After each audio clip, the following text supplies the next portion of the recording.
These are Mercury, Venus, Mars, Jupiter, and Saturn.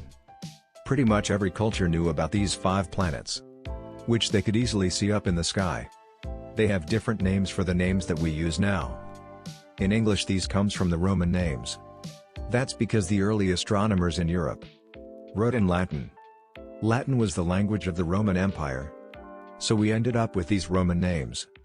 After the Roman gods: Mercury, Venus, Mars, Jupiter and Saturn. We keep on going outward. We have 3 more things that historically have been called planets. You have Uranus, Neptune and Pluto. These are Greek or Roman names.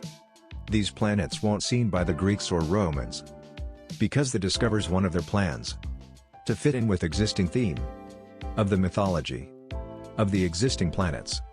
And all these are totally different than the inner planets, because they just were discovered more recently.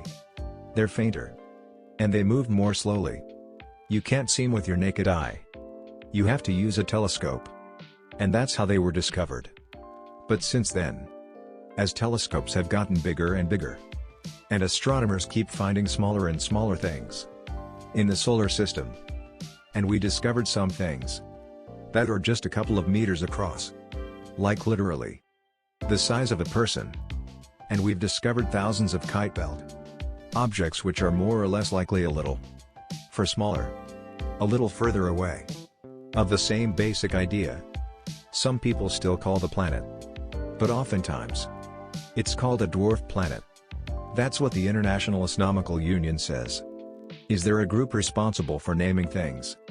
The issue with Pluto is you're trying to define a fuzzy line between a planet and not a planet, and it boils down the size. So there's so much more of the solar system.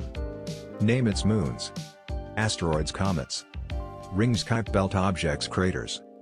Because we're humans, we want to name these things and give us a connection to the huge universe around us. Thousands of years from now, people are still gonna be naming planets as we continue to explore the world around us.